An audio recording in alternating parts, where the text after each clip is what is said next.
Hello, everybody. I'm Riley Woodall, and welcome to the Toss-Up. This week, we've got more IU men's soccer for you, but with a little postseason tournament twist. Today, we'll break down how the Hoosiers went from 0 to hero in their last 7 games and what their chances are in the College Cup tournament. Stick around because it's all next on the Toss-Up.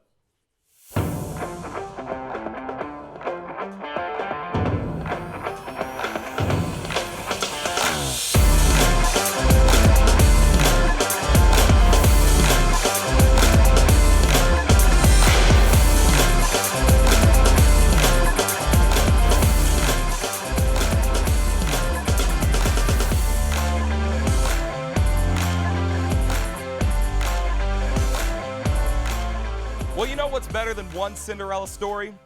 2. A couple months ago, Indiana men's soccer looked dead to rights, a 3-3-4 record with Penn State knocking on the door. But this team just would not quit as they scratched and clawed their way to win after win, week after week, struggle after struggle. And as we look up, it's halfway through November, and the quest for 9 is still very much alive in 2023. Welcome to the Men's College Cup Show, everybody. We have an amazing group of soccer heads here. Joining me, Griffin Healy and Kara Adams, IUSTV Sports men's soccer reporters, and Matt Byrne, writer for Hoosiers Now on Sports Illustrated. Guys, thank you so much for joining me. Griffin, I'm going to you first because I got a question. So 3-3-4 midway through the season. They win 6 of their last 7. They win the Big Ten tournament in a nail-biter at the Bill last Sunday. I guess my question is, what changed? What was the switch that they flipped that led to their success? Yeah, I think when you have a program like Indiana or similar to its stature, the program knows what is at stake.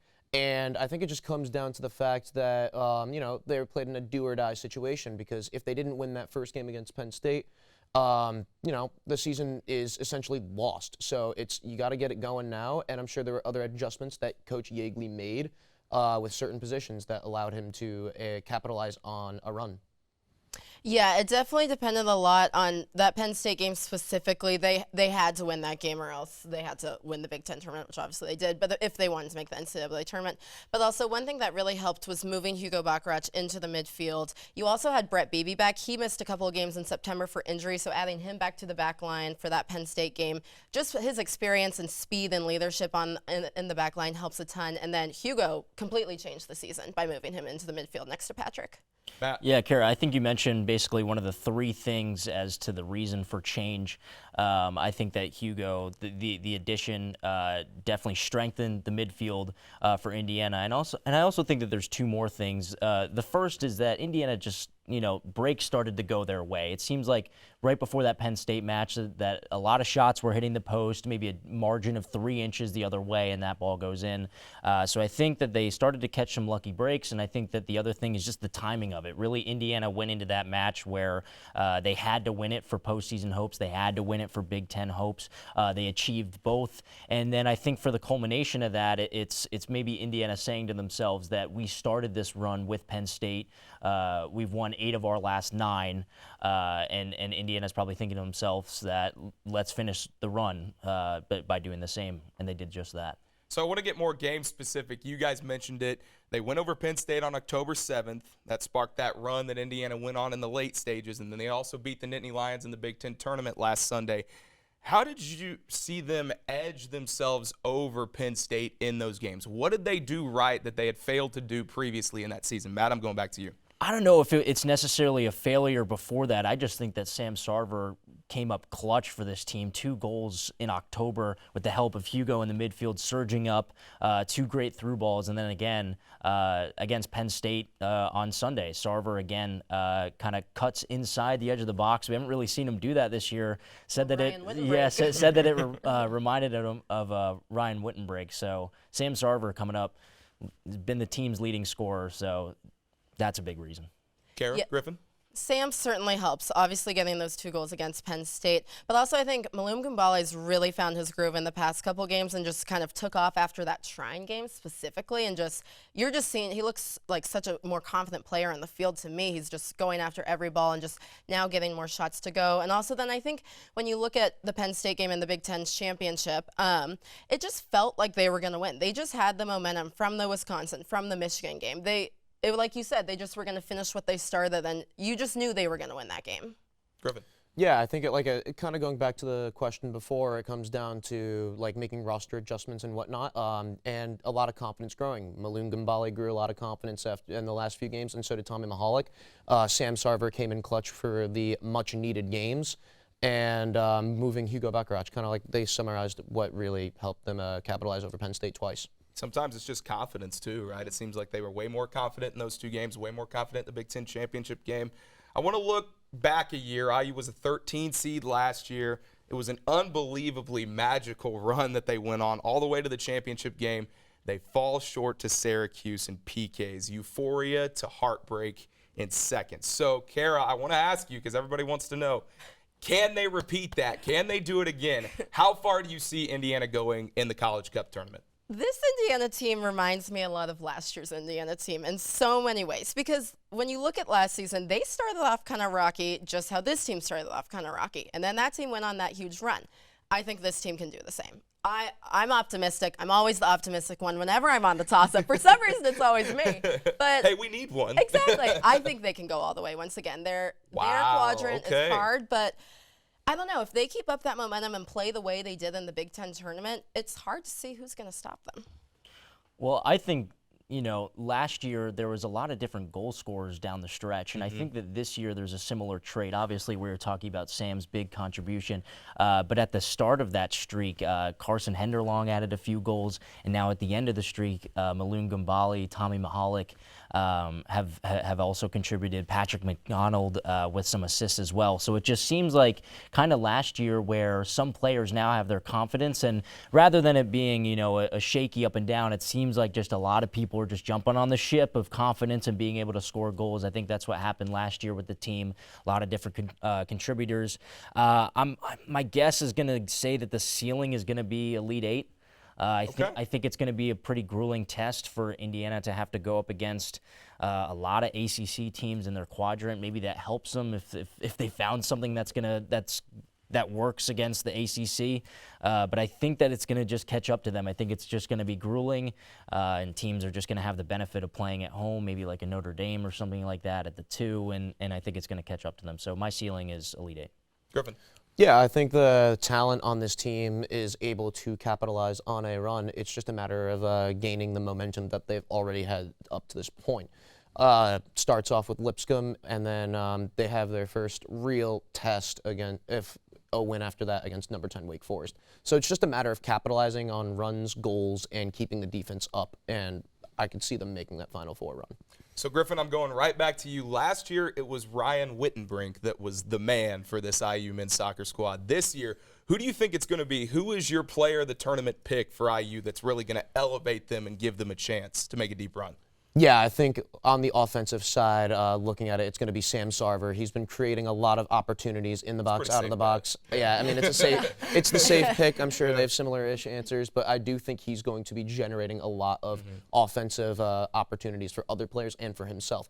He's going to beat the guy in front of him. It's just a matter of the other guys capitalizing. I'm going to go with Maloon Gambale. I think he's really found his groove, like we said a couple times now, 4 goals now on the season, but I think just hearing him in post-game media recently he's really stuck out to me because he's just so determined. And any question he gets asked, he's like, doesn't matter where we're playing, we just want to get there. We know we can get there.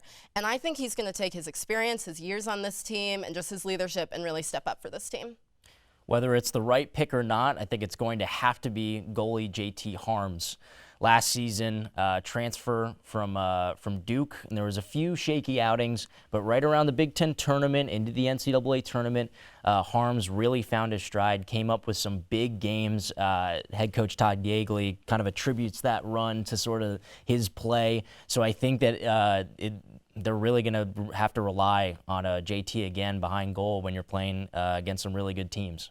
They are playing against some really good teams indeed, Kara. They are in arguably the toughest quadrant of the College Cup bracket. So I want to ask you, who is the toughest team in that quadrant that Indiana's potentially going to have to go up against? That's a tough one because they could go up against Notre Dame, they could go up against UK, Xavier, it's so tight, that bottom part of the quadrant with Xavier has to play UK in the first round, and then that team has to play Notre Dame. Those those are hard picks for me to make because it could go any way, I think. So I think if UK, I think they're going to beat Xavier. If they win, UK versus Notre Dame, I don't know who wins that. I mean, obviously, IU's played both these teams, tied both of those teams. So it's hard to say because at the time when Indiana was playing Notre Dame and UK, they weren't finding the back of the net. They weren't really getting those lucky bounces in, but those things have shifted and changed. So I'm going to go with Notre Dame, though, would be the toughest game. Anything else to add, gentlemen? I mean, I don't know if Virginia or Wake Forest is really poised for a run, so I guess that just by elimination, then I guess it would have to be Notre Dame or Kentucky, which would be some pretty scary teams if they do go on a run. Griffin? Yeah, like what those two just said, I think Notre Dame is probably the toughest one. You know, they play a gritty defense and they have an offense that can capitalize on an Indiana team like this. Well, we aren't going to have to wait too long because the matches are coming fast and furious. But stick with me here because coming up after the break, we analyze the College Cup bracket. We'll be right back.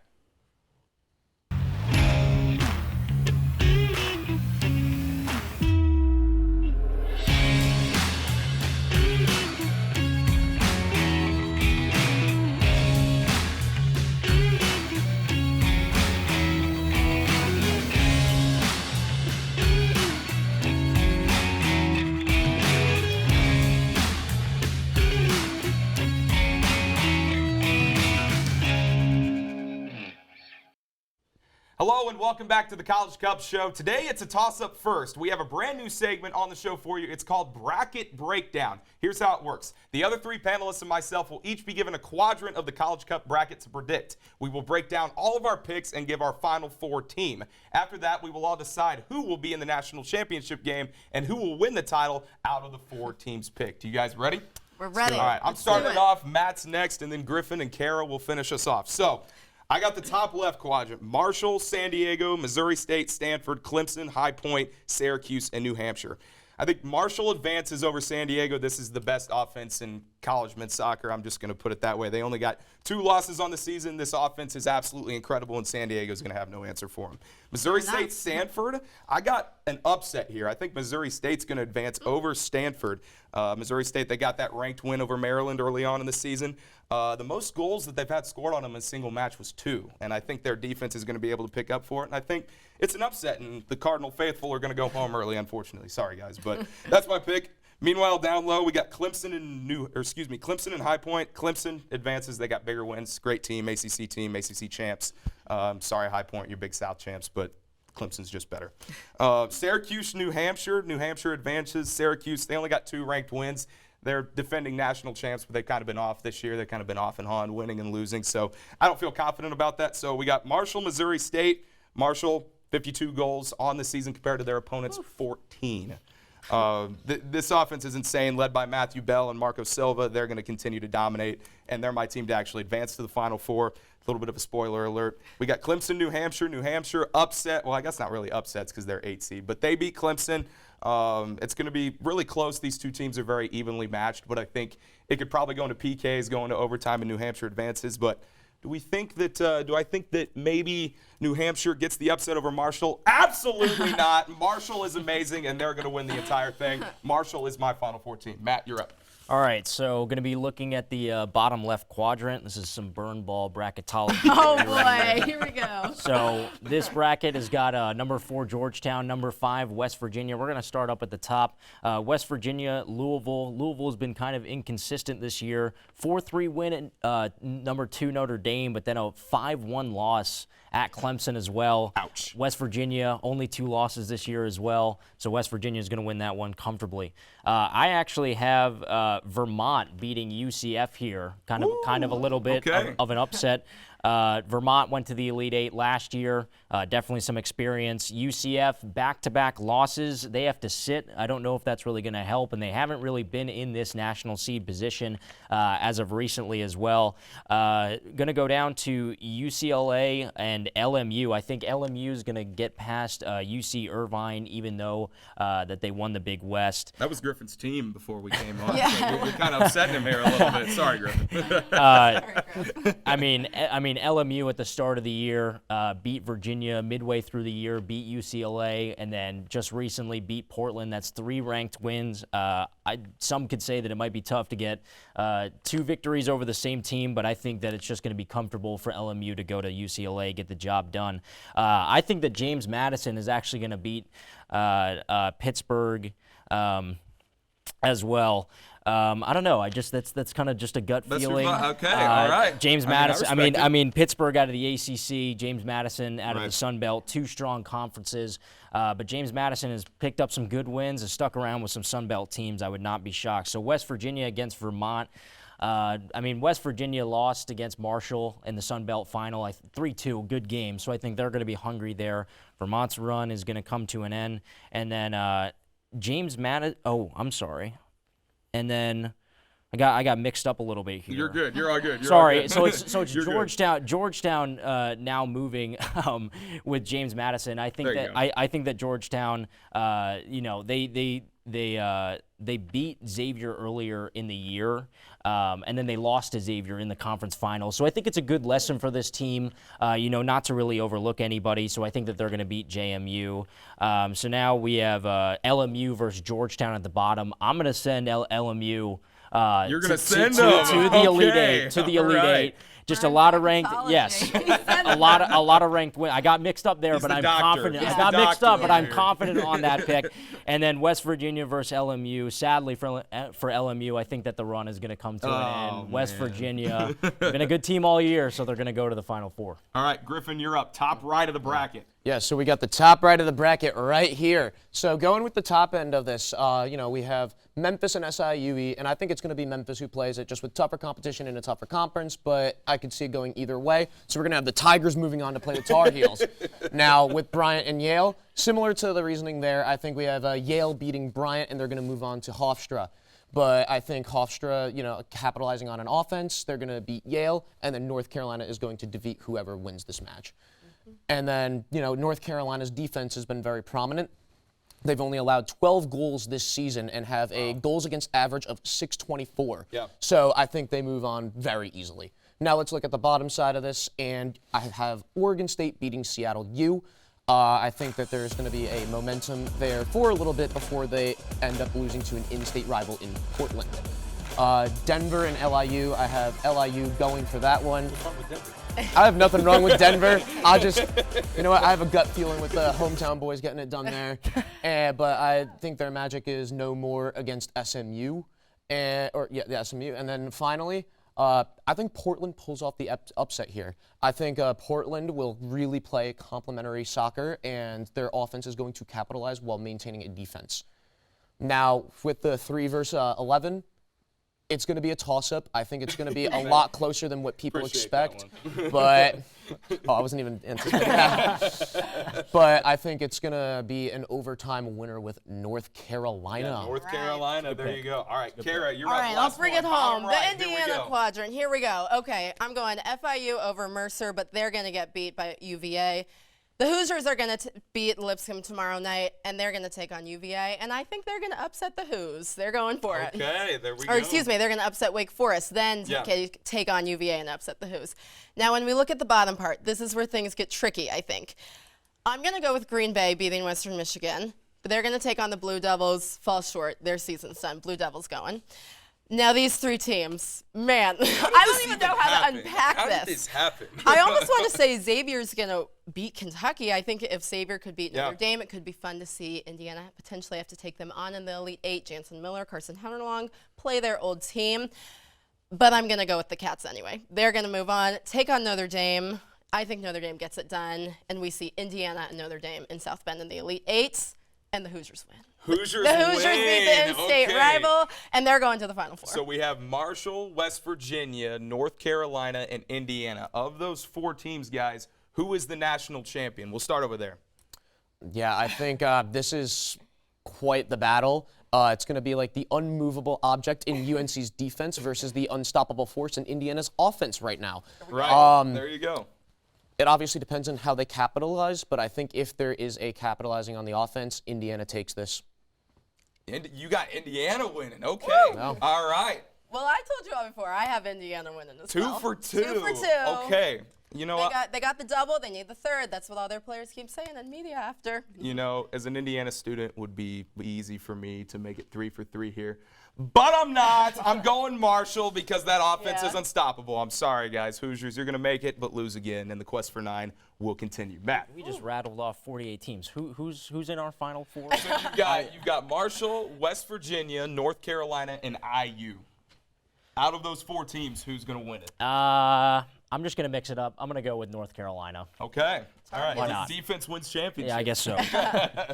Well, hey, that's going to do it for us this week. Be sure to follow our new Instagram and Twitter at the TossUp23 and the TossUp IU, respectively, to catch every clip and every take from our shows. And to continue the discussion, follow IUSTV Sports on Instagram and Twitter. Have a happy Thanksgiving, everyone. We have a lot of things to be thankful for. And, of course, remember, there's one thing left to do, so toss it up. Find out if we'll catch it. And we'll see you next time. God bless.